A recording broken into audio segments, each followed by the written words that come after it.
এখানকার ছেলেমেয়েরা বা স্কুলের ছেলেমেয়েরা ছাত্রছাত্রীরা খুব আগ্রহী করছে, আমি দেখেছি। আগামী দিনে এটাও আমার মাথায় আছে, সুন্দরবন মন্ত্রী থাকাকালীন এটা করার চেষ্টা করি।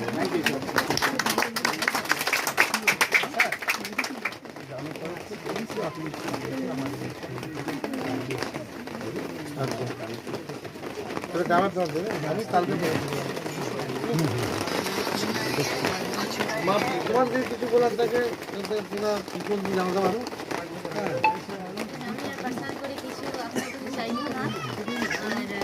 আমি জানি আমি না চাইলেও আপনি আমার বুকটা দেখবেন। আর এখানে স্যার প্রচুর ট্যালেন্টেড বাচ্চা আছে এখানে, যারা আরও অনেক ভালো জায়গায় যেতে পারবে, অনেক আগে যেতে পারবে। তার জন্য কোনো ব্যবস্থা নেই স্যার এখানে। ওইগুলো তোমার নিজের জন্য নয়, দেখি সার্বিক ওই কথাটা বলো তুমি। সার্বিক স্বার্থে আমাদের এই এলাকায় যারা কিছু গড়ে পড়ছে রূপে, সেটা আপনি মুখ্যমন্ত্রীর কাছে আবেদন করতে পারেন। সেরকম কিছু ইচ্ছা প্রকাশ থাকে। আরেকটা ইচ্ছার কথা বলছিল, যদি আমার মুখ্যমন্ত্রীর সঙ্গে একটু সাক্ষাৎ করতে পারে। আমি চেষ্টা করবো কথা বলবো কালকে বিধানসভা, আমি দরকার পড়ে যদি উনি আমার মুখ্যমন্ত্রীর সঙ্গে কথা সাইন দিতে পারেন। আচ্ছা, আপনি নিতে হবে না, সেটা আচ্ছা, যে কথাটা আপনি বললেন বলুন, জায়গা বলুন কি মনের ইচ্ছা বলছিলেন?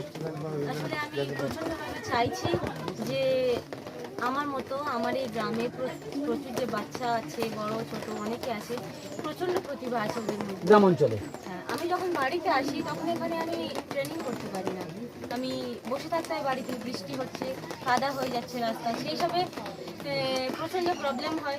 বাড়িতেও আসতে পারি না, থাকতেও পারি না, আসলে 1-2 দিন থেকে আমি আমার চলে যাই। তো সেই হিসাবে আরও যে আমি এখানে একদিন এসে থাকতে পারছি না, তো ওরা এখানে সবসময়ের জন্য কীভাবে ট্রেনিং করবে? যদি এখান থেকে শুরু না করে তাহলে উপরে পৌঁছাবে কী করে?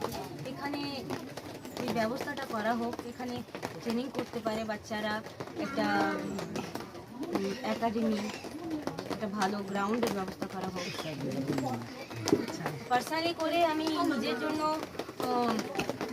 কি চাইবো, স্যার আছেন এখানে, আমি চাইবো স্পোর্টস লাইফে যে প্রবলেমগুলো হলে আমি অবশ্যই স্যারকে বলবো, কোনো প্রবলেম আমি জানি স্যার দেখবেন।